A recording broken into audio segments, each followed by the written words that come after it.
यी हेर्नुहोस् अब ज्याकेट किनेको छु, प्यान्ट छ, अब जुत्ता लगाएको छु, यही हो मेरो कमाइ। त्यस्तो हुन्छ नि, अब सन्तुष्ट हुनुहुन्छ? अब त्यस्तो टावर बनाउने ठुलो अब एकदम बवाल कमाइ गरेको भए तपाईँले देखेर त्यो ट्रम्प टावर जस्तै शिव टावर भन्ने देख्नुहुन्थ्यो होला होइन?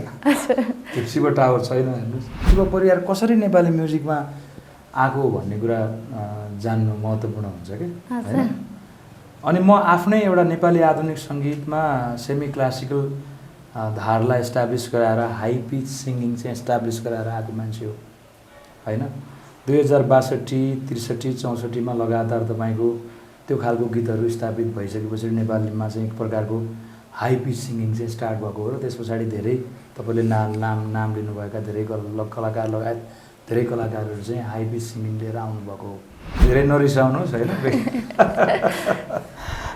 अब श्रोताहरूलाई पनि मिठो मिठो कुरा सुन्ने बानी छ।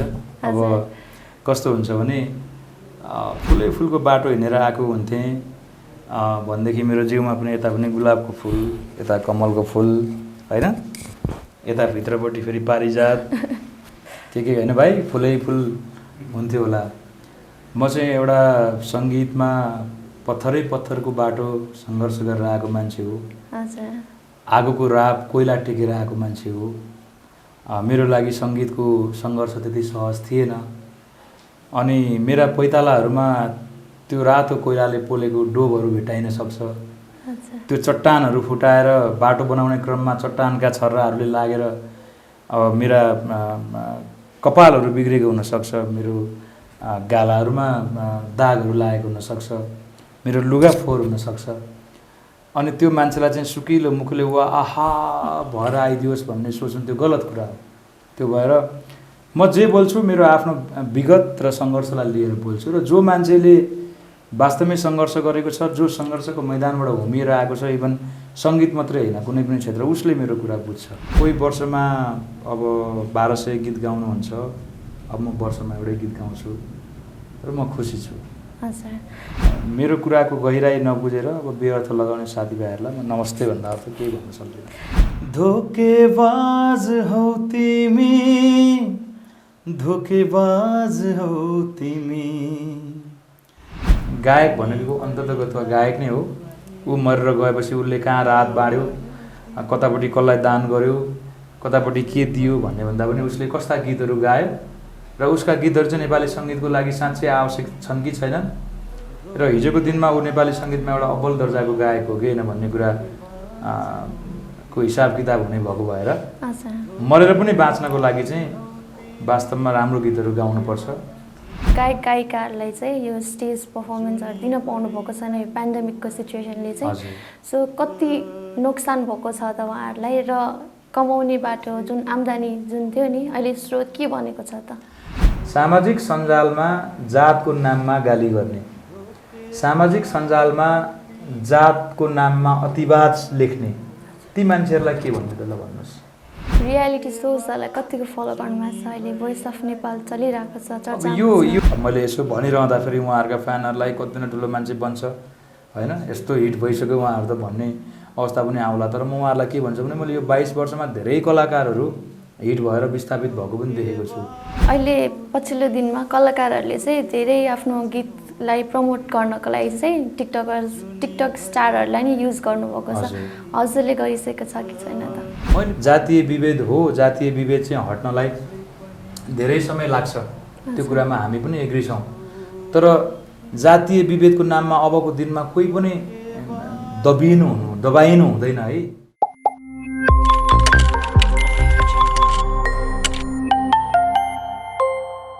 नमस्ते दर्शकबिन, यहाँहरूलाई स्वागत छ इन्टर नेपालमा। म छु अस्मिता केसी र आज हामीसँग कुराकानी गर्नको लागि हुनुहुन्छ एकदमै लोकप्रिय गायक शिव परियारजी। आउनुहोस् उहाँलाई स्वागत गरौँ। स्वागत छ सर हजुरलाई।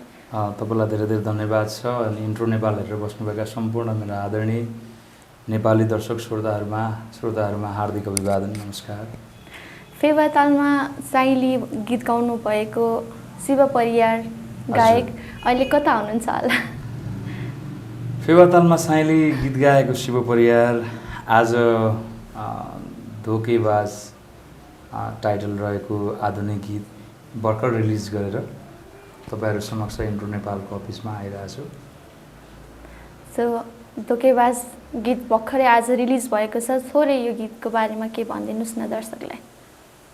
विगत लामो समयदेखि हामी लगभग 1.5 वर्ष भयो यो कोभिड-19 को पेन्डेमिक सिचुएसनबाट अगाडि बढ्नु परिराखेको छ। तपाईको सरकारले दिएको तथ्याङ्क हेर्नुभयो भने कोभिड सङ्क्रमित भएर मृत्यु हुने मृत्युदर चाहिँ तपाईको लगभग 10,000 को हाराहारीमा छ भने यो पेन्डेमिक सिचुएसनले फ्रस्ट्रेसन भएर आत्महत्या गर्न पुगेका नेपालीहरूको सङ्ख्या चाहिँ लगभग 18,000 भन्दा माथिको अवस्थामा छ। यो सिचुएसनमा अहिलेको अवस्थाबाट जति पनि बेरोजगार हुनुभयो, व्यवसायमा लगानी गर्नुभएका जति पनि व्यापारिक क्षेत्रका व्यक्तित्वहरू विस्थापित हुने क्रम छ।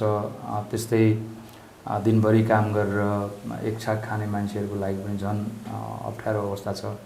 विगत 1.5 वर्षदेखि हामी अत्यन्त कहाली लाग्दो बाहिर नदेखिएको तर भित्रभित्रै आगो सल्केको स्पेसली सर्भाइभल कुरामा खाने र बाँच्ने कुराले नै ग्रसित समस्यामा परेका र स्वास्थ्यको कुरामा त अब कुरै नगरौँ होइन।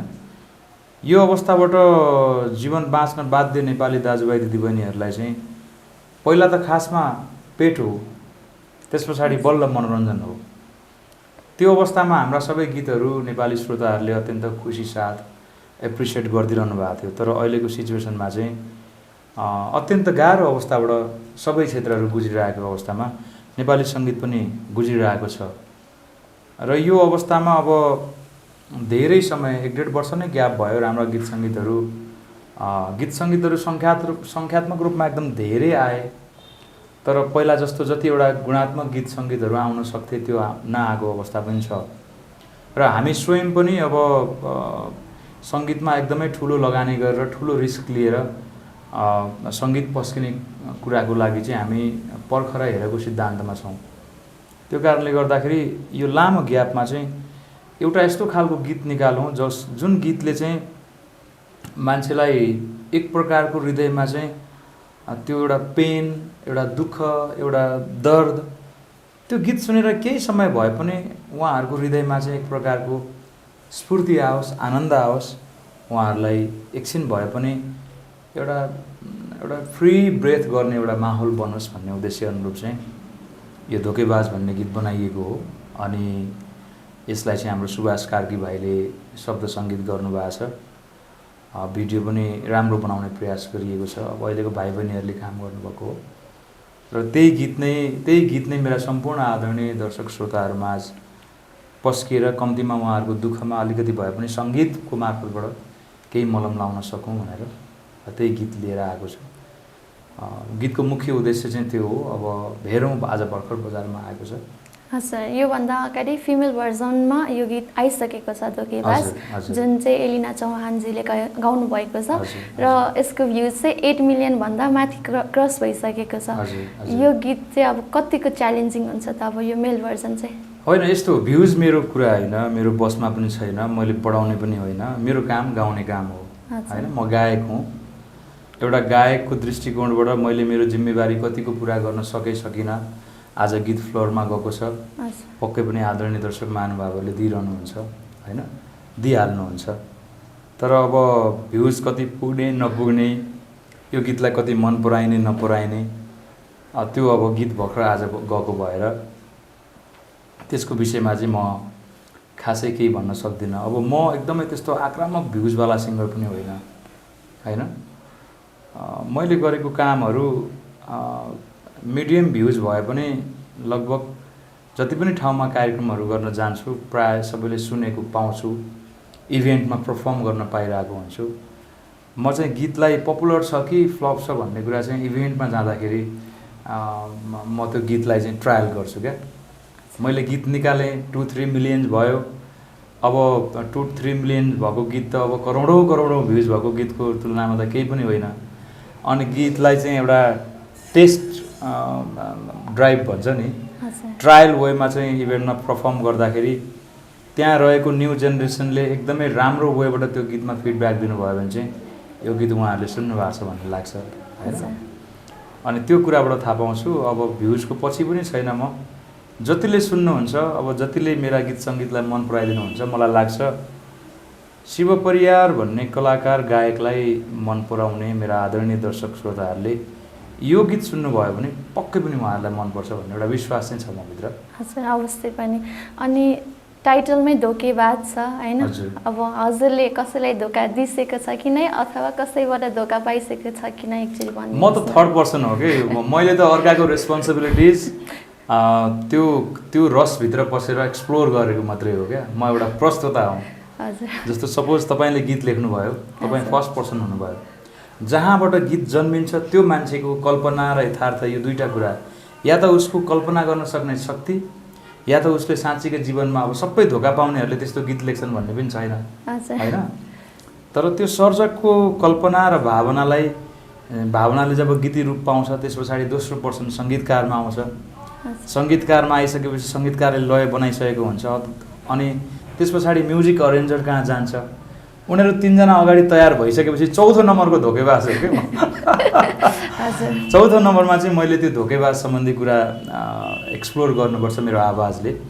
अनि मैले चाहिँ त्यो शब्दको रस, शब्दको भाव, सङ्गीतको लयको भावलाई काँधमा बोकेर एउटा गायकको तर्फबाट आफ्नो जिम्मेवारी पुरा गर्ने हो। र अब गीत भनेको जहिले पनि जतिपटक गायो त्यतिपल्ट नयाँ हुन्छ। गीत सधैँ एउटै भन्ने हुँदैन। जतिपल्ट हामी गीतलाई जति पनि तरिकाले सोच्न सक्छौँ क्या, त्यसका विभिन्न आयामहरू हुन्छ। तर मलाई त्यो गीत रेकर्डिङ गर्ने बेलामा जुन किसिमले सोच्नका लागि आग्रह गरियो अथवा त्यो गीत सुन्दा मैले जुन किसिमको गीतको लय, भाव, रस बुझेँ त्यो चाहिँ मैले त्यसमा हालिदिने प्रयास गरेको छु होइन। अनि अब त्यस कारणले गर्दा म धोकेबाज भन्दा पनि अब धोकेबाजहरूबाट धोका पाइरहनु भएका ती मतलब दुखी मनमुटु के भन्छ चिरिएका साथीहरूलाई चाहिँ यसले एउटा धोकेबाजको गीत उहाँहरूको मनको हृदयको कथा बोलिदिँदाखेरि राम्रो उहाँहरूलाई एकछिन भए पनि आनन्द हुन्छ भन्ने जस्तो लाग्छ। धोकेबाज म चाहिँ धोकेबाज होइन। हजुर। अनि अब यो धोकेबाज जुन एलिना चौहानले गाउनुभयो यसको पार्ट 2 पनि आएको छ, अभागी हुँ म अभागी भन्ने एकदमै चर्चित भयो, एकदमै सबैले मन पराइदिनु भयो। सो अब मेल भर्जनको पनि धोकेबाज 2 आउँछ कि आउँदैन होला? होइन, म यी अन्य कुराहरूसँग चाहिँ म अब अनभिज्ञ छु होइन। अनि अब हुन त दिनमा 4-5 वटा गीतहरू नेपाली सङ्गीतमा रिलिज हुन्छन्। अनि हामी सबै कुराहरू अपडेट पनि हुन चाहेर पनि सक्दैनौँ। त्यो कारणले गर्दाखेरि अब मैले भने नि म एउटा गायकको अब म आफै नै यसको प्रोजेक्ट होल्डर हुन्थेँ, म आफै नै यो प्रोजेक्टको डिजाइनर हुन्थेँ र म नै सबै कुराको सर्वेसर्वा हुन्थेँ भने चाहिँ म तपाईँलाई यो अन्य गीतहरूका पनि विषयमा विभिन्न डिटेल्सहरू दिन सक्थेँ। जस्तो आँसुको अर्थको विषयमा तपाईँले भन्नुभयो भने म as a composer, as a producer, as a singer, as a project अब म्यानेजर म सबै कुराहरू भन्न सक्छु।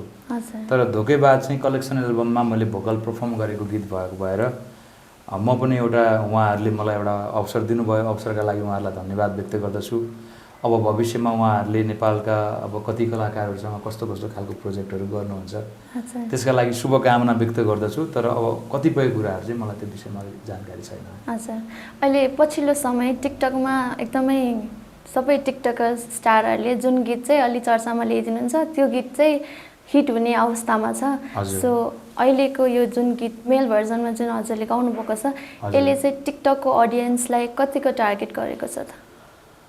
मैले थाहा पाएअनुसार आज अब यो सार्वजनिक समारोहमा थाहा पाएअनुसार अब 2 दिनमै 3000 टिकटक बन्यो भन्ने मैले खबर पाएँ। टिकटक भनेको पनि एउटा मनोरञ्जन गर्ने एउटा प्लेटफर्म हो। पहिला रेडियो थियो, टेलिभिजन थियो, रङ्गमञ्च, थिएटर यस्ता कुराहरू, सिनेमा हल हुन्थे। त्यस पछाडि युट्युबको कुराहरू बिस्तारै नेपालमा आयो, फेसबुक आइरहेछ, इन्स्टाग्राम आइरहेछ, त्यस्तै गरी टिकटक आइरहेछ। भोलि यस्तै खालको एकदमै छिटो र मिठो तरिकाले मान्छेलाई मनोरञ्जन गराउने किसिमका अन्य कुराहरू पनि आउन सक्छ। यो चाहिँ कस्तो भने अब टिकटक बनाउने संस्थाप्रति चाहिँ सबै टिकटक युजरहरू चाहिँ एकदम गहिरो आभारी हुन आवश्यक छ यो कुरामा। किनभने 15 सेकेन्डमै यति धेरै कुराहरू प्रस्तुत गर्न सकिने र घरमै बसेर पनि संसारभरका आफ्ना एउटा शुभचिन्तकहरू बनाउन सकिने, फ्यान फलोवर बनाउन सकिने, आफ्नो प्रतिभा देखाउन सक्ने यस्तो चुस्त अब एप्स बनाइदिएको छ भनेपछि त हामी टिकटक युजर भन्दा पनि टिकटक बनाइदिने कम्पनीप्रति चाहिँ आभारी हुन्छौँ। र अब तपाईँ पनि टिकटकमा एकदमै धेरै तपाईँ आज खट्नुहुन्छ, भोलि खट्नुहुन्छ र तपाईँभित्र भएको क्षमता देखाउनुहुन्छ भने अवश्य पनि तपाईँको पनि फ्यान फलोइङ बढ्छ र जसमा क्षमता छ उसकै फ्यान फलोइङ बढ्ने हो। चाहे त्यो मान्छे टिकटकमा आओस्, चाहे युट्युबमा आओस्, चाहे सामाजिक सञ्जालमा आओस्, चाहे इन्स्टाग्राममा आओस्, चाहे ट्विटरमा आओस्, त्यसको आफ्नो आफ्नो विशेषताहरू छ। त्यो भएको भएर टिकटकमा आएर टिकटकमा आफ्नो कला देखाएर पपुलर हुने अब ती सम्पूर्ण टिकटकबाट नेपाली जनमानसमा पपुलर कलाकारहरूलाई पनि हामीले नकार्नु मिल्दैन। उहाँहरूको त्यो कलालाई पनि हामीले एप्रिसिएट गर्नुपर्छ। टिकटक पनि एउटा सङ्गीत प्रसार गर्ने एउटा माध्यम बनेको छ अहिलेको अवस्थामा र मलाई लाग्छ धेरै टिकटक युजरहरूले पनि टिकटक बनाइदिनु भएको छ। र अब एउटा कुरा के भनौँ भने टिकटकमा बन्ने बित्तिकै गीत हिट हुने अथवा टिकटकमा चाहिँ आक्रामक प्रचार हुने बित्तिकै गीत हिट हुने पनि होइन। गीत जब हिट हुन लागेको हुन्छ अनि टिकटकमा सबैले बनाउनुहुन्छ अनि एउटा सामान्य युजरदेखि एकदमै पपुलर टिकटक युजरले पनि त्यो कन्टेन्टलाई जब बनाउनुहुन्छ अनि त्यो चाहिँ सबैतिर हिट भएको मानिन्छ। अहिलेसम्मको टिकटकको मतलब टिकटकबाट हिट भएको सिनाहरू चाहिँ त्यस्तै लाग्छ मलाई होइन। त्यो भएर टिकटक बनाउने एप्स बनाउने कम्पनीप्रति पनि हामी त्यत्तिकै आभारी हुनु पऱ्यो। टिकटकमा नाम कमाउने अब टिकटक आर्टिस्टहरूसँग पनि हामी अब उहाँहरूलाई पनि धन्यवाद व्यक्त गर्नुपर्छ र टिकटक नबनाउने तर युट्युब हेर्नेहरूप्रति पनि हामी सदैव आभारी हुनैपर्छ। हामी सबैजना हाम्रा श्रोता दर्शक महानुभावहरू हो, उहाँहरूले हाम्रो कन्टेन्ट युज गरिदिनु भयो, उहाँहरूले हाम्रो कन्टेन्टलाई प्रमोट गरिदिनु भयो, उहाँहरूले हाम्रो कन्टेन्टलाई मन पराइदिनु भयो भने मात्रै हामी मन पराइएको मानिन्छ ठानिन्छ। त्यो कारणले मलाई यो कुरालाई यसरी हेर्छु। हजुर, अहिले पछिल्लो दिनमा कलाकारहरूले चाहिँ धेरै आफ्नो गीतलाई प्रमोट गर्नको लागि चाहिँ टिकटक स्टारहरूलाई नै युज गर्नुभएको छ। हजुरले गरिसकेको छ कि छैन त? मैले पर्सनली त्यस्तो हुन्छ नि, ल न अब तपाईँले टिकटक बनाइदिएपछि मेरो गाना हिट हुन्छ भन्ने वेबाट गरेको छैन। अब टिकटकमा राम्रो फ्यान फलोवर भएको साथीभाइहरूले टिकटकहरू बनाइदिनुहुन्छ। मैले भने नि टिकटकबाट स्थापित कलाकारहरूलाई पनि हामीले नकार्नु मिल्दैन, किनभने मान्छे कलाकारिता क्षेत्रमा आउने विभिन्न प्लेटफर्महरू हुन्छ।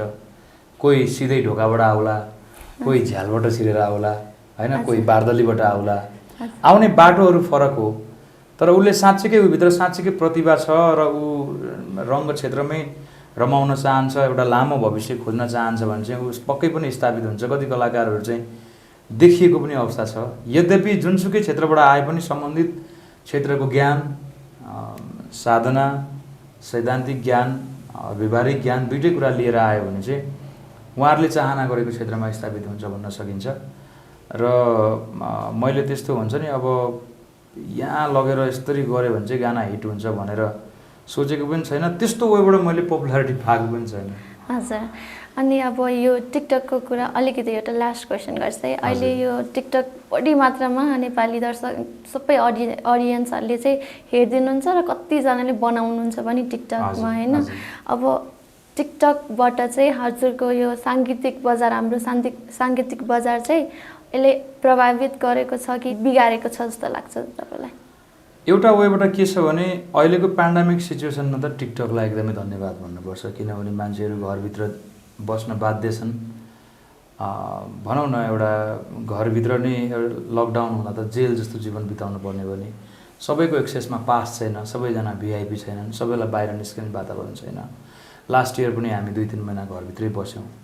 त्यो बेलामा हामीलाई यति दिक्क लाग्दो अवस्था भयो कि हामी साथीभाइसँग फोनमा कन्ट्याक्टमा भिडियो कलमा बोल्ने माध्यमभन्दा अरू केही भएन। तर कोठाभित्रै बसेको मान्छे पनि कुनै न कुनै हिसाबले एउटा रमाउने, आफ्नो फिलिङ्स एउटा एक्सप्रेस गर्ने माध्यम टिकटक रह्यो नि त।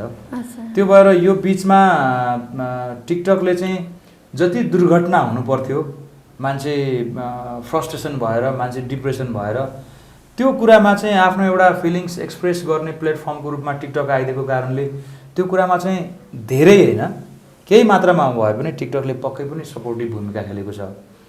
र नेपालमा टिकटक युजरहरूलाई चाहिँ टिकटक युज गर्ने दायरा सम्बन्धी कुनै पनि नियमन कानुन नबनेको भएर हामी टिकटकमा परिवारसँगै बसेर मोबाइल हेरिरहँदा पनि राम्रा नराम्रा सबै कुराहरू चाहिँ हजुर एक्सेप्ट गर्न बाध्य छौँ। यो हजुर। टिकटकको नराम्रो पक्ष हो र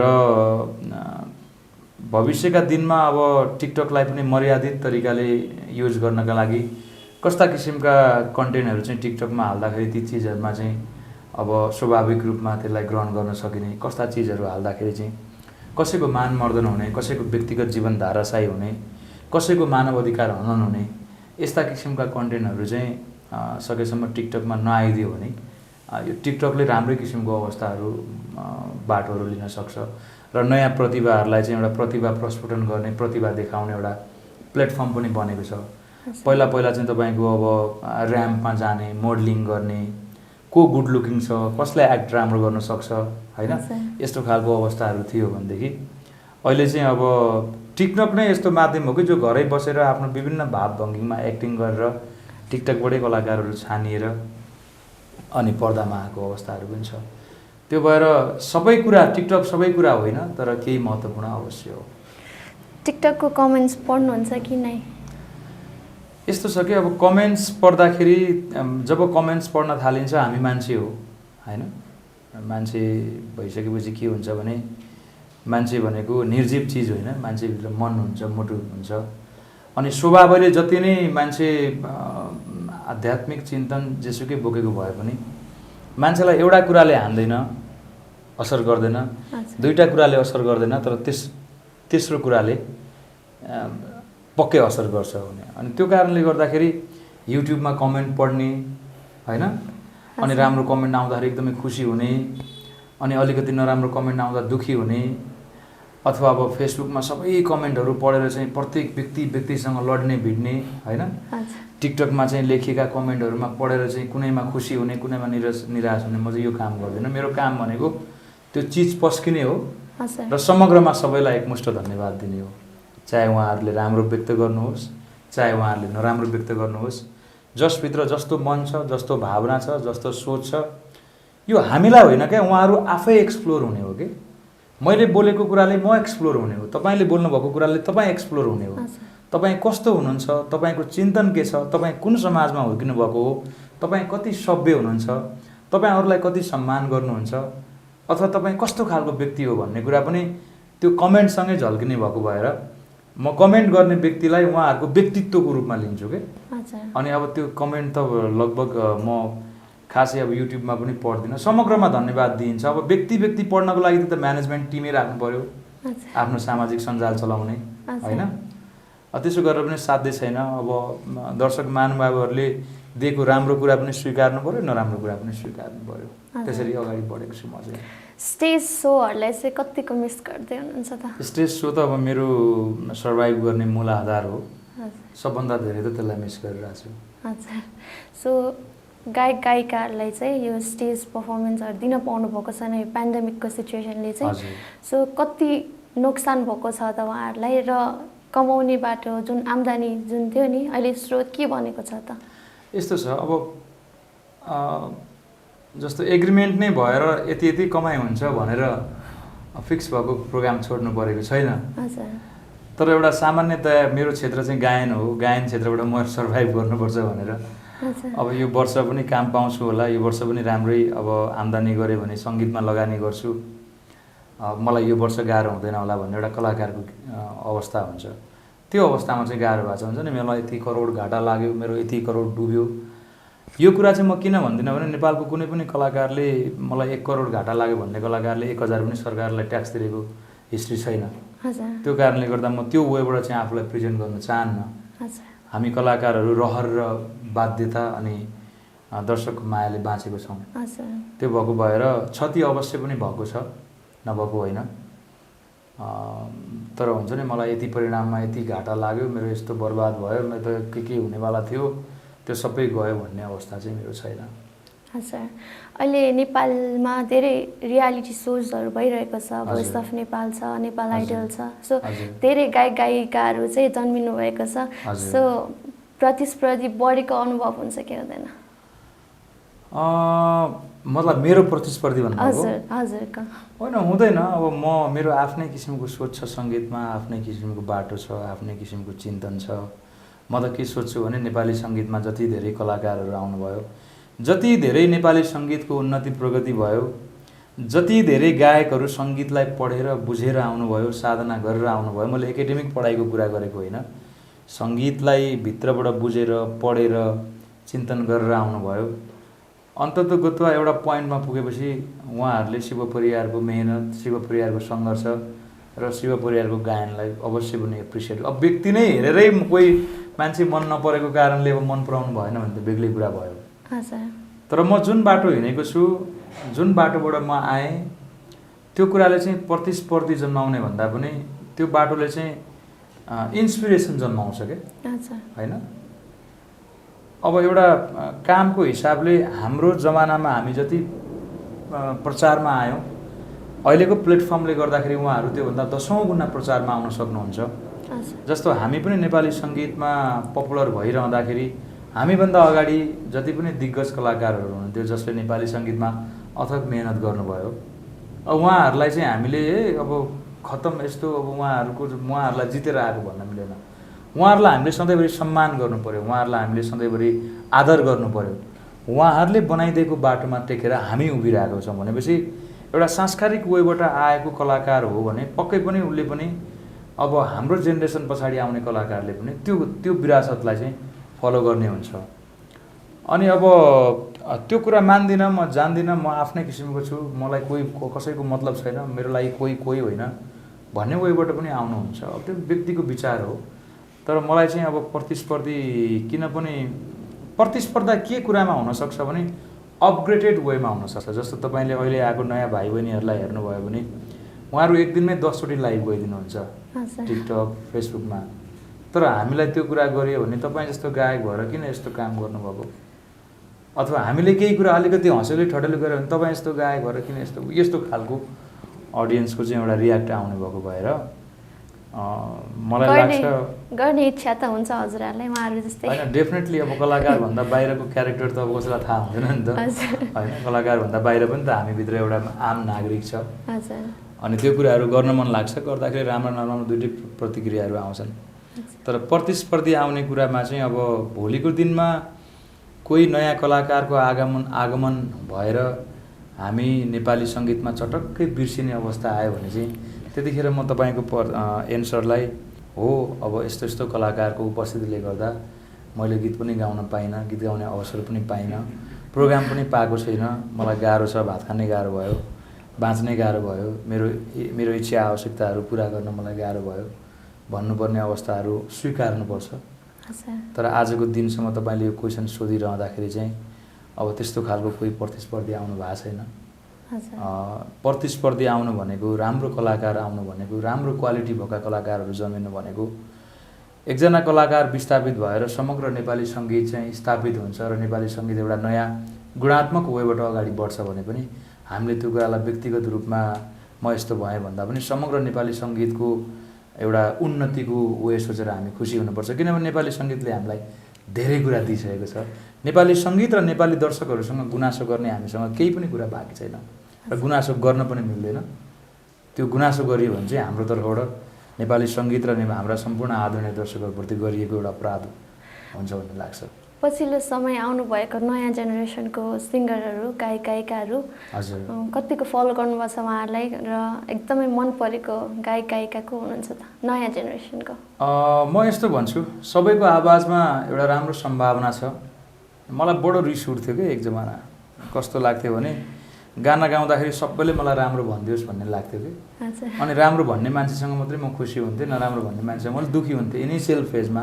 आजभन्दा 22 वर्ष अगाडिको कुरा गर्दैछु म, होइन? अनि पछि जब सङ्गीतलाई म साधना गर्दै गएँ, डुब्दै गएँ अनि मलाई चाहिँ एकदमै धेरै राम्रो भन्ने भन्दा पनि मलाई एकदमै समीक्षात्मक वेबाट मेरो कलाकारिता र मेरो ट्यालेन्टको चाहिँ आलोचना समालोचना गर्ने मान्छेहरू चाहिँ मलाई मन पर्न थाल्यो कि। किनभने सबैजनाले ताली बजाएको त्यो भिडमा गयो भने कतिखेर त्यो दुर्घटना भएर खाल्टोमा परिन्छ भन्ने कुरा थाहा हुँदैन। त्यो भएर आजको भाइ बहिनीहरूले पनि wow wow wow wow wow wow भन्ने हुन्छ नि, त्यो चिज बिर्सेर साँच्चैकै उहाँको कलाकारितामा के कुरा कमजोरी छ, के कुरा इम्प्रुभ गर्नुपर्ने अवस्था छ, नेपाली सङ्गीतलाई अबको सिनारीमा कतिको क्वालिटीको गीत आवश्यक छ भन्ने कुरा चाहिँ बुझेर उहाँहरू अगाडि बढ्नुपर्छ र सबै भाइ बहिनीहरूप्रति मेरो उत्तिकै सम्मान छ, उत्तिकै माया छ। उहाँहरूको आवाजमा सम्भावना छ, जादु छ। अब मैले यसो भनिरहँदाखेरि उहाँहरूका फ्यानहरूलाई कति ठुलो मान्छे बन्छ होइन, यस्तो हिट भइसक्यो उहाँहरू त भन्ने अवस्था पनि आउला। तर म उहाँहरूलाई के भन्छु भने मैले यो 22 वर्षमा धेरै कलाकारहरू हिट भएर विस्थापित भएको पनि देखेको छु। त्यो भएर 6 महिना वर्ष दिन स्थापित हुने, फेरि अर्को वर्ष विस्थापित हुने क्रम हुन्छ। त्यसले सम्पूर्ण भाइ बहिनीहरूलाई म के आग्रह गर्छु भने कृपया तपाईँहरू राम्रो गुरुसँग 4-5 वर्ष 6 वर्ष सङ्गीतले हेर्नुहोस् तपाईँहरूलाई यत्रो विरासत दिएको छ, यत्रो नाम दिएको छ, यत्रो इज्जत दिएको छ। गायन क्षेत्रमा आउने भाइ बहिनीहरूलाई विशेष एक राम्रो गुरु थापेर सङ्गीतको अध्ययन गर्न आग्रह गर्छु, ताकि हाम्रो भाइ बहिनीहरूको भविष्य चाहिँ लामो समय हुन्छ क्या, लामो समयसम्म जान्छ। उहाँहरूले सङ्गीतलाई अझ नयाँ आयाम दिन सक्नुहुन्छ। उहाँहरूसँग एउटा गड गिफ्टेड प्रतिभा त छँदैछ र अझ त्यो कुरा पनि आग्रह गर्न चाहन्छु। यो आग्रह चाहिँ मैले उहाँहरूको लागि राम्रो र समग्र नेपाली सङ्गीतको लागि राम्रो सोचेर गरेको हो। मैले पनि सङ्गीतमा त्यो किसिमको बाटो पक्रेपछि सङ्गीतमा एउटा सङ्गीतको बहाल परिवर्तन भयो। धेरै नयाँ युवा जेनेरेसनमा चाहिँ सङ्गीत एउटा अध्ययन गर्नुपर्छ भन्ने एउटा अवेरनेस आयो। धेरै विद्यार्थीहरूले सङ्गीत अध्ययन गर्नुभयो र आजभन्दा 10 वर्ष त्यो बाटो अपनाएको कारणले गर्दा आज हेर्नुहोस् त कति प्रतिभाहरू देख्न पाइयो र त्यो बाटो अवलम्बन गरिदिनु भयो भने म चाहिँ एकदमै धेरै खुसी हुन्छु। रियालिटी सोजहरूलाई कतिको फलो गर्नुभएको छ अहिले? भोइस अफ नेपाल चलिरहेको छ, चर्चा। यो कस्तो नि, यो नितान्त व्यावसायिक सो हो र विगतको हिस्ट्री हेर्दाखेरि मलाई कस्तो लाग्छ भने मेरो चाहिँ आफ्नो पर्सनल ओपिनियन के छ भने हुँदै नहुनु भन्दा यस्ता रियालिटी सोहरू हुनु, कलाकारले मञ्च पाउनु, प्लेटफर्म पाउनु असाध्यै राम्रो कुरा हो। तर सो भइसकेपछि, विजेता भइसकेपछि त्यो कलाकारको भविष्य के भन्ने पनि महत्त्वपूर्ण क्वेसन हुन्छ। र विगतमा देखिएका 2 जना विजेताहरूको हिस्ट्री हेर्दाखेरि चाहिँ त्यति उत्साहजनक छैन होइन। अब यो पूर्ण व्यावसायिक सो भएको भएर व्यवसाय गर्नेको एउटा मनसाय पुरा हुन्छ। पैसा कमाउनेले पैसा कमाउला होइन, जसलाई ताज जित्न मन छ ताज जित्ने अवस्था रहन्छ। यदि यस्ता मञ्चहरूले चाहिँ वर्षमा कम्तीमा 5 जना सिङ्गरहरूलाई चाहिँ नेपाली सङ्गीतको धारमा चाहिँ स्थापित गराउन सक्ने अवस्था भयो भने चाहिँ यो असाध्यै राम्रो बन्न सक्छ। अहिलेसम्मको हिस्ट्रीमा किन तथ्यगत हिसाबले बोल्नुपर्छ हामीले। वा एकदम खतरा, लो बवाल, भोट गर्नुपर्छ, यति लाख भोट आयो, उति लाख भोट आयो, ल फलानाले जित्यो भन्ने कलाकारको नाम हेरेर तपाईँले डेटा हेर्नुभयो भने अहिलेको अवस्थासम्म खासै हो है भन्ने अवस्था छैन। तर एउटा मनोरञ्जनको माध्यम चाहिँ बनेको छ। म त्यसरी हेर्छु त्यसलाई। एकदमै ड्रास्टिक हो त्यो, अब उलटपुलट हुने भयो भन्ने हिसाबले पनि हेर्दिनँ। यो नेपाली सङ्गीतमा यो चिजहरू आवश्यक पनि छ। यस्ता रियालिटी सोहरू एउटा मात्रै होइन, फ्रेन्चाइज रियालिटी सोहरू धेरै आउनुपर्छ। यसले नवप्रतिभाहरूमा रहेको एउटा एक्सप्लोर हुने, मञ्च खोज्ने एउटा र आफूलाई एउटा जागृत गराइरहने भावना चाहिँ विकास गर्छ। स्टेज पर्फर्म गर्ने एउटा त्यो क्षमताहरू भयो, त्यो ह्याबिचुअल बनाउँछ। प्रायः त्यस्तै हो। अब व्यावसायिक हिसाबले व्यक्तिगत रूपमा सञ्चालन भएका रियालिटी सोहरूको बारेमा हामीले धेरै फेरि एकदमै नकारात्मक या सकारात्मक वेबाट धेरै व्याख्या गर्न पनि म चाहन्न। हजुर, अब नयाँ सिजन आउँदैछ नेपाल आइडलको र हामीले सुनेअनुसार चाहिँ हजुरलाई चाहिँ एज अ जजको प्रस्ताव आएको छैन। गलत कुरा हो, जजको प्रस्ताव छैन। बाहिर अब यो मान्छे जज भइदिए हुन्थ्यो, यो मान्छे जज भइदिए हुन्थ्यो भनेर आफ्नो शुभचिन्तकहरूले अब सामाजिक सञ्जालमा स्ट्याटस हाल्ने, कमेन्ट गर्ने प्रक्रियाहरू चलिरहेछ। तर मलाई के लाग्छ भने यो फ्रेन्चाइज सो हो। अब पछिल्लो चरणमा तपाईँले हेर्नुभयो भनेदेखि फ्रेन्चाइज सोमा जज या कोचको कुर्सीमा बसेपछि अब फ्रीको प्रमोसन धेरै पाउने भएपछि त्यहाँ धेरै कलाकारहरूको इन्ट्रेस्ट जोडिएको हुनसक्छ। अनि फेरि कस्तो हुनसक्छ भने फाइनेन्सियल वेमा पनि जो धेरै लोयल छ, जसले धेरै कम चार्ज गर्छ, जो भनेको मान्छ, अथवा यसलाई प्रमोसन गरौँ न त, यो कलाकारलाई प्रमोसन गरौँ न त भन्ने एउटा त्यो फ्याक्टरले पनि काम गर्छ। त्यो भएको भएर क्षमता भएकै आधारमा सबै जिम्मेवारीहरू पनि पाइँदैन। र मलाई चाहिँ के लाग्छ भने अब यो चिजहरूमा सुरुको अवस्थामा चाहिँ जति पनि सामाजिक सञ्जालमा यो चिजहरूलाई लिएर साम्प्रदायिक दङ्गाहरू भए, कसैको विषयमा बोलिएका, कसैलाई माया गरिएका विषयहरूमा चाहिँ धेरै कुराहरू आए। सुरुमा जजले बोलेका कुराहरू, जजले व्यक्त गरेका कुराहरूमा पनि नराम्रा टिका टिप्पणीहरू आउँदाखेरि चाहिँ ओहो नेपालमा अहिलेको अवस्थामा चाहिँ यो रियालिटी सो त्यति जज बस्ने काम चाहिँ त्यति ठिक रहन्छ है भन्ने मेरो पनि भएको थियो। तर बिस्तारै ह्याबिचुअल हुँदै आएको छ। अनि अब अहिले जति पनि जज भइरहनु भएको छ, जति पनि कोच भइरहनु भएको छ, उहाँहरूलाई चाहिँ सामाजिक सञ्जालमा एकदमै ज्यादा पपुलारिटी छ होइन। अब भविष्यमा पनि त्यो किसिमको अवस्थाहरू सिर्जना होला होइन। एउटा कलाकारलाई एउटा गीत निकालेर वर्षमा एकचोटि देखिनलाई कति गाह्रो छ, तर 3 महिनासम्म लगातार टिभीमा देखाइ मेम बनाएको बनाइ होइन, त्यो हुँदाखेरि त्यो एउटा फाइदा पनि हो कलाकारलाई। तर गायक भनेको अन्ततगत गायक नै हो।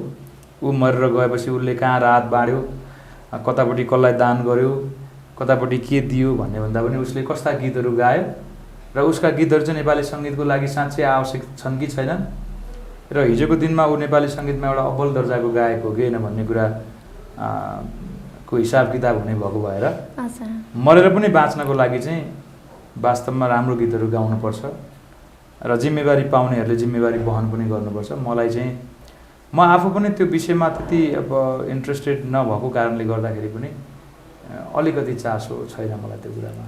अच्छा, सो पछिल्लो समय अलिकति जातको विवादहरू पनि भइरहेको थियो। हजुरले आफ्नो विचारहरू प्रस्तुत गर्नुभएको थियो र आफ्नो विचारहरू यो जातीय कुराहरूमा चाहिँ प्रष्ट गर्दाखेरि राख्दाखेरि चाहिँ अलिकति फ्यान फलोइङ घट्ने डर हुन्छ कि हुँदैन? होइन, जसले मलाई वास्तविक मलाई एप्रिसिएट गर्दैन, अब त्यस्तो फ्यान त एउटा म कुरा के भन्छु भने जसलाई टाँच्न पनि मिल्दैन, छाम्न पनि मिल्दैन, महसुस पनि गर्न मिल्दैन, व्यवहारिक रूपमा पनि ऊ मेरो कहिले होइन भने त्यस्तो फ्यान फलोइङ राखेर के गर्ने त ल भन्नुहोस् न। सपोज म बिरामी भएँ होइन, एउटा छिमेकीको इक्जाम्पल गरौँ। म बिरामी भएँ, ओछ्यानमा सुतेको छु, मसँग पैसा छैन र मलाई आएर नउठाउने, मेरो बारेमा चासो नलिने, मेरो अशक्तताको विषयमा मेरो त्यो कमजोरीको विषयमा मतलब नगर्ने, मलाई हस्पिटलसम्म नपुर्याउने अथवा मलाई एउटा मोरल सपोर्टसम्म नदिने छिमेकी केही काम छ त? त्यो छिमेकी भन्न रुचाउँछ त? त्यस्तै फ्यानहरूमा पनि के हो भने मैले साँच्चै नराम्रो बाटो अवलम्बन गरेँ, म राज्यको निकायबाट चाहिँ कानुनले दण्ड सजाय दिने अवस्थाको मान्छे परेँ, म क्राइम गरेको अपराधी भएँ, म देश बेच्ने दलाल परेँ, एजेन्ट परेँ, मैले चाहिँ सामाजिक रूपमा चाहिँ नराम्रो काम गर्ने खालको म व्यक्ति परेँ भने त्यो अवस्थामा सबैले मलाई दुत्कार्नु एकदमै नराम्रो कुरा हो। तर वर्षौँदेखि एउटा मान्छेले जातकै नाममा हरेक दिन, हरेक समय, हरेक पल, हरेक घडी डोमिनेट गरिरहनु पर्ने, एउटा जनावर जस्तो व्यवहार गरिरहनु पर्ने अवस्थामा मित्रहरू यो कुरा गर्नु राम्रो होइन। सामाजिक सद्भाव खलबलिनु हुन्न। जातीय विभेद हो, जातीय विभेद चाहिँ हट्नलाई धेरै समय लाग्छ, त्यो कुरामा हामी पनि एग्री छौँ। तर जातीय विभेदको नाममा अबको दिनमा कोही पनि दबाइनु हुँदैन है। यो कुराहरू बुझिदिनुहोस् भन्दाखेरि त्यो विषयमा त्यो समान धारणा राख्ने फ्यान फलोअरहरू पनि हुनुहुन्छ र जातीय सोचले नै ग्रसित रहनुभएका अतिवाद सोच राख्नेहरूले अब त्यस्तै किसिमको नेगेटिभ अब त्यो गर्नुहुन्छ। अनि जो मान्छेले मलाई स्वीकार्दैन, जो मान्छेले मैले अब एकदमै अराजक कुरा फैलाउन लाग्यो भने पो त्यो विषयमा पो एगेन्स्टमा हुने हो त। तर म त राम्रो कुरा भनिरहेको छु नि, मैले नराम्रो कुरा त केही भनेको छैन नि त। मैले कुनै जात, कुनै धर्म, कुनै वर्ग, कुनै सम्प्रदाय, कुनै भेगको स्पेसिफिक वेबाट मात्रै बनेको कलाकार भएको भएदेखि मैले त्यो एउटा विषयलाई लिएर अगाडि बढ्न सकिन्थ्यो। तर कस्तो भनेदेखि जातीय सद्भाव खलबलिँदा शिव परिवारले मात्रै बोलाएको छैन नि त होइन। अर्को भट्टराईले बोलाएछ, अर्को केसीले बोलाएछ, अर्को लिम्बूले बोलाएछ, अर्को राईले बोलाएछ, अर्को सुनारले बोलाएछ। सबै धर्म, जात, वर्ग र सम्प्रदायको मान्छेले आफ्नो भ्यू राखेको हुन्छ। त्यसमा पनि एउटा कलाकार भएको हैसियतले यो खालको आवाज चाहिँ राख्दै हुन्थ्यो भनेर मलाई विशेष आग्रह आउँछ होइन। म त अर्कै लोकबाट आएको, अर्कै ग्रहबाट आएको मान्छे हो, मलाई त केही पनि भएको छैन, भन्ने हिसाबले म त्यहाँ त्यो विषयसँग म जोडी नै नजानु भनेको त्यो चाहिँ जिम्मेवारीबाट भाग्नु पनि हो क्या। हजुर। मैले चाहिँ मेरो भावनाहरू मेरो विचारहरू चाहिँ त्यो उत्पीडित वर्गमा पर्ने व्यक्तित्वहरूको आवाज बोलिदिएको हो होइन। अब मैले मेरो व्यक्तिगत कुरा बोल्नु परेको छैन, तर सामाजिक सञ्जालमा हेर्नुहोस् न, तपाईँ अब भन्नुहुन्छ नि सामाजिक सञ्जालमा जातको नाममा गाली गर्ने, सामाजिक सञ्जालमा जातको नाममा अतिवाद लेख्ने, ती मान्छेहरूलाई के भन्नु त ल भन्नुहोस्? के ती मान्छे राम्रा मान्छे हुन् त? एउटा जातीय कुरामा समता सोच राख्दा के बिग्रिन्छ त? इज्जत त गर्दैन। हाम्रो त्यति आग्रह हो होइन। त्यो कारणले गर्दाखेरि अब म जातको नेता भएको भए, जातीय सिद्धान्त नै मेरो जीवनको चाहिँ लक्ष्य भएको भए, यो जातीय कुरालाई बोकेर म झन्डा लिएर 2-4 जना कार्यकर्ता लिएर पार्टी दर्ता गरेर हिँडेको भए, जातको नाममा आइएनजिओ एनजिओ चलाएको भए, हरेक दिन जे कुरामा पनि जातकै कुरालाई मात्रै लिएर उफ्रिने मान्छे भएको भए, यसले खालि जातको कुरा लिँदो रहेछ, यसले खालि जातको कुरा लिएर सामाजिक सद्भाव फैलाउने काम गर्छ भनेर म प्रति एक किसिमले नराम्रो सोच्नु स्वाभाविक थियो। तर समटाइम्स जब दबिएका आवाजहरूले न्याय नपाएको अनुभूति हुन्छ अनि मैले मेरा फ्यानहरूलाई चाहिँ हेर्नुहोस् यो यस्तो हो, यो यस्तो हो, यो यस्तो हो भनेर त्यो विषयको जडको अध्ययन गरेर त्यो विषयहरू प्रस्फुटित गराइदिएको हुन्छु। अब त्यही हो, अब कसैलाई त्यो कुरा राम्रो लाग्छ, राम्रो लाग्नेहरूले अत्यन्त सभ्य तरिकाले कमेन्ट गर्नुहुन्छ, पख्लास हेर्लास तँलाई भन्ने। अब उहाँहरू त कहिले बदलिनुहुन्न, नबदलिने मान्छेलाई त टुप्पीमा पढेर घाँटी काट्न सकिँदैन अनि उहाँहरूको कमेन्टहरू पढ्ने हो, चुप लाएर बस्ने हो होइन। जो मान्छे मानसिक रूपमै बदलिन चाहँदैन उसलाई त के गर्न सकिन्छ? त्यस्ता मान्छेहरूले बाहेक, जातीय अतिवाद सोच राख्ने मान्छेहरूले बाहेक अरूले त मलाई लाग्छ यस्तो जातको कुरा गरेको पनि थाहा छैन। जातको कुरा गर्ने वातावरण, वास्तवमा यो जातको कुरा यस्तो गर्यो उस्तो गर्यो भन्दा पनि जातको विषयमा कुरै गर्ने माहौल नदिनुहोस्, कुसंस्कारलाई बढावा नदिनुहोस् होइन। त्यो सबभन्दा ठुलो कुरा जस्तो लाग्छ मलाई। हजुर। सो आफूले काम गर्ने क्रममा तपाईँले यो कुराहरू अनुभव गर्नुभएको छ कि? म त 11 वर्षको उमेरदेखि नमस्कार खाएको मान्छे हो हेर्नुहोस् है। त्यो भएको भएर मैले त्यस्तो अनुभव गरेको भए अब मसँगै सञ्चार क्षेत्रमा सङ्घर्ष गरेर आज स्थापित हुने धेरै सञ्चारकर्मी साथीहरू हुनुहुन्छ। अन एयरमा नभए पनि अफ एयरमा कहीँ थाहा पाउनुहुन्थ्यो होला। त्यो कुरा छैन। मैले मेरो व्यक्तिगत कुरा गर्ने र व्यक्तिगत मुक्तिको कुरा गर्ने हो भने म आफूलाई यो जातीय विभेद र जातीय संरचनाको माध्यमबाट मुक्त भएको मान्छे मान्छु।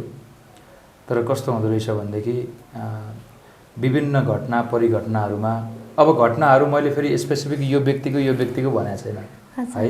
म कसैको पनि व्यक्तिगत पक्ष लिन चाहन्न। मैले नराम्रो प्रवृत्तिको मात्रै विरोध गरेको हो होइन। बिचमा मैले यो कुराहरू विभिन्न सामाजिक सञ्जालमा इन्टरभ्यूहरूमा बोल्दाखेरि त्यो जात सम्बन्धी बोलेको सानो फुटेजहरूलाई टिकटकमा हाल्दाखेरि चाहिँ त्यहाँ कमेन्टहरू आएको यस्तो यस्तो आछ भनेर साथीहरूले मलाई देखाउनुहुन्थ्यो। मैले भने जो मान्छे मानसिक रूपमा बदलिनै चाहँदैन, जसलाई जात भनेर डोमिनेट गर्न मन छ, त्यसलाई के गर्न सकिन्छ त? त्यसलाई के उपाय केही छ? मूर्खको केही औषधि छ त? छैन नि। त्यस्तोको पछि म लाग्ने होइन नि त। त्यस्तोको पछि मैले लागेर कुरा पनि गर्ने होइन। त्यो कारणले गर्दाखेरि चाहिँ अब यो खालको अवस्थाहरू चाहिँ मैले आफ्नो व्यक्तिगत जीवनमा भोग्नु परेको छैन। तर भोलिको दिनमा यो किसिमको कटु आलोचना भोग्नु परिन्छ भने म चाहिँ अन्याय सहेर बस्ने मान्छे होइन। आजको दिनसम्म सहिनँ र सहनु पनि हुँदैन भन्ने लाग्छ। राइट वेबाट आफ्नो अधिकारको लागि लड्नुपर्छ। हजुर। सो अब अहिले जुन अहिले हजुरको आज गीत रिलिज भएको छ नि, हजुरको कम्प्लिटली अर्को प्याटर्नमा छ। हजुर चाहिँ लोक पप गायक भनेर चिनिनु भएको छ। सो कतिको च्यालेन्जिङ छ यस्तो गीत? मेरो अब सिग्नेचर प्याटर्न भनेको म क्लासिकल म्युजिकको बेसबाट आएको सिङ्गर हो र सेमी क्लासिकल बेस्ड मेरो मेन म्युजिक हो। तपाईँले अब आजभन्दा जुन सङ्गीतले म नेपाली सङ्गीतमा स्थापित भएँ ती सङ्गीतलाई तपाईँले हेर्नुभयो सुन्नुभयो भने त्यो तपाईँले पाउनुहुन्छ। लोक पपमा त खासै मैले गाना नै गाएको छैन। अब यो अहिलेको जनर भनेको त अब लोक आधुनिक शैलीको गीत भयो। अब एउटा लोक शैलीको गीत मैले फेवातालमा साइली गाएको थिएँ। अब पछिल्लो चरणमा पप भर्जनमा पाकेर खाएको फल मिठो भन्ने गाना गरेँ होइन। अब धेरैचोटि मरे म त कहाँ थियो रङ्गमञ्च अलिकति नजर तिम्रो, सङ्गी डुबेछु तिम्रो यादमा, आँसुको अर्थ जस्ता अब सेमी क्लासिकल पप बेसको आधुनिक गीत मेरो ओरिजिनल जनर हो हजुर र मलाई व्यक्तिगत रूपमा लोकसङ्गीत एकदम धेरै मनपर्ने भएको भएर लोक आधुनिक शैलीको गीतमा पनि मैले सम टाइम चाहिँ काम गर्नुपर्छ। ती तमाम आदरणीय श्रोताहरूलाई मैले मेरो आवाजमा ती गीतहरू सुनाउनुपर्छ भन्ने मान्यता राखेर मैले अलिक धोकेबाज गरेको हो। हजुर सो अहिलेसम्म जति गीत गाउनु भयो नि यो गाएको गीतहरूबाट कति कमाइ गर्नुभयो र कति सन्तुष्टि हुनुहुन्छ हजुर? यी हेर्नुहोस् अब ज्याकेट किनेको छु, प्यान्ट छ, अब जुत्ता लगाएको छु, यही हो मेरो कमाइ। त्यस्तो हुन्छ नि, सन्तुष्ट हुनुहुन्छ? अब त्यस्तो टावर बनाउने ठुलो अब एकदम बवाल कमाइ गरेको भए तपाईँले देखेको त्यो ट्रम्प टावर जस्तै शिव टावर भन्ने देख्नुहुन्थ्यो होला होइन? त्यो शिव टावर छैन हेर्नुहोस्। त्यो भएको भएर तपाईँ जस्तै म पनि आम अब दिनभरि काम गर्छु, बेलुका गएर आफ्नो खोपीमा अब मिठो मसिनो जस्तो पाक्छ एकसाथ खान्छु सुत्छु। एउटा आम नागरिकको जिन्दगी भन्दा मेरो त्यो ठुलो जिन्दगी छैन। हामीभन्दा अगाडिको कलाकारहरूले असाध्यै धेरै सङ्घर्ष गर्नुभयो। कतिपय अवस्थामा अत्यन्त दर्दनाक घटनाहरू दुःखहरू पनि हामीले देख्नु नपरेको होइन। त्यो कारणले गर्दाखेरि अब उहाँहरूले बनाइदिएको विरासतलाई टेकेर हामीले कम्तीमा हाम्रो जीवनलाई अलिकति उज्यालो बनाउन पाएको छौँ। ती सम्पूर्ण तमाम अग्रजहरूप्रति सधैँ सम्मान गर्छु म। र एक छाक खान, एक पेट एक आङ लाउन काठमाडौँको यो सडकमा अलिकति मुस्कुराएर बाँच्नलाई गाह्रो भएको छैन। त्यही हो मेरो कमाइ भने। मेरो जति पनि सङ्गीतमा मैले आज अब श्रोता दर्शक कमाएको छु, असली कमाइ मेरो त्यही हो। हजुर सो हजुरको जेनेरेसनको सिङ्गरहरू अब प्रमोद खरेलजीहरू उहाँहरू निरन्तर रूपमा एक महिनामा एटलिस्ट 2-3टा गीतहरू निकालिरहनु भएको छ। एक्टिभ हुनुहुन्छ भनौँ न फ्यान्सहरूको लागि। सो हजुर चाहिँ किन अलिकति बिस्तारी होइन, खासमा अब म नेपालमा अब रहनुभएका जति पनि सिङ्गरहरू हुनुहुन्छ उहाँहरूको विषयमा व्यक्तिगत तवरले त केही पनि भन्न चाहनुहुन्न। शिव परियार कसै जस्तो नभएर शिव परियार जस्तै भएको कारणले पनि हो। म कोही जस्तो भएर आएको भएदेखि चाहिँ अब फलाना जस्तो किन गरिनस् भन्ने क्वेसन जायज हुन्थ्यो। तर शिव परियार सुरुदेखि नै शिव परियारलाई गाली गर्नुभन्दा अगाडि, शिव परियारले यस्तो किन गरेन भन्नुभन्दा अगाडि शिव परियार कसरी नेपाली म्युजिकमा आएको भन्ने कुरा जान्नु महत्त्वपूर्ण हुन्छ कि हैन? अनि म आफ्नै एउटा नेपाली आधुनिक सङ्गीतमा सेमी क्लासिकल धारलाई एस्टाब्लिस गराएर हाई पिच सिङ्गिङ चाहिँ एस्टाब्लिस गराएर आएको मान्छे हो होइन? 2062, 63, 64मा लगातार तपाईँको त्यो खालको गीतहरू स्थापित भइसकेपछि नेपालीमा चाहिँ एक प्रकारको हाई पिच सिङ्गिङ चाहिँ स्टार्ट भएको हो। र त्यस पछाडि धेरै तपाईँले नाम लिनुभएका धेरै कलाकार लगायत धेरै कलाकारहरू चाहिँ हाई पिच सिङ्गिङ लिएर आउनुभएको हो। र त्यो कुरामा पूर्वाग्रही नहुने हो र त्यो कुरामा चाहिँ त्यो कुरालाई स्वीकार गर्ने हो भने म आफैले बनाएको बाटोमा म हिँडिरहेको छु र म आफ्नो नयाँ सोचलाई स्थापित गराउने काममा अगाडि बढ्छु। अनि सबैको काम गर्ने आफ्नो आफ्नो शैली हुन्छ, सबैले आफ्नो आफ्नो तरिकाले काम गर्नुहुन्छ र म पनि आफ्नै तरिकाले काम गर्छु। अब कोही वर्षमा अब 1200 गीत गाउनुहुन्छ, अब म वर्षमा एउटै गीत गाउँछु र म खुसी छु। हजुर सो अन्त्यमा आज भएको हजुरको नयाँ गीत लास्टमा दर्शक श्रोताहरूलाई केही भनिदिनुहोस् न। त्यही गीत त्यही भन्न चाहन्छु, धेरै नरिसाउनुहोस् होइन। अब श्रोताहरूलाई पनि मिठो मिठो कुरा सुन्ने बानी छ। अब कस्तो हुन्छ भने फुलको बाटो हिँडेर आएको हुन्थेँ भनेदेखि मेरो जिउमा पनि यता पनि गुलाबको फुल, यता कमलको फुल होइन, यता भित्रपट्टि फेरि पारिजात के होइन भाइ, फुलै फुल हुन्थ्यो होला। म चाहिँ एउटा सङ्गीतमा पत्थरको बाटो सङ्घर्ष गरेर आएको मान्छे हो। आगोको राप कोइला टेकेर आएको मान्छे हो। मेरो लागि सङ्गीतको सङ्घर्ष त्यति सहज थिएन। अनि मेरा पैतालाहरूमा त्यो रातो कोइलाले पोलेको डोबहरू भेटाइन सक्छ।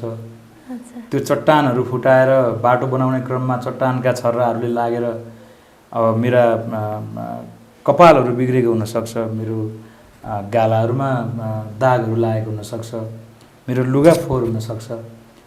अनि त्यो मान्छेलाई चाहिँ सुकिलो मुखले वा आहा भएर आइदियोस् भन्ने सोच्नु त्यो गलत कुरा हो। त्यो भएर म जे बोल्छु मेरो आफ्नो विगत र सङ्घर्षलाई लिएर बोल्छु। र जो मान्छेले वास्तवमै सङ्घर्ष गरेको छ, जो सङ्घर्षको मैदानबाट घुमिएर आएको छ, इभन सङ्गीत मात्रै होइन कुनै पनि क्षेत्र, उसले मेरो कुरा बुझ्छ। अब मेरो कुराको गहिराई नबुझेर अब बेअर्थ लगाउने साथीभाइहरूलाई म नमस्ते भन्दा अर्थ केही भन्न सक्दिनँ। सो आज अब अन्त्यमा थोरै एक गीत हजुरले गुनगुनाइदिनुहोस् न। कुन चाहिँ गीत गाउनु ल भन्नु? अहिलेकै, अब हजुरकै इच्छा नभए अहिलेकै गीत गाउँ।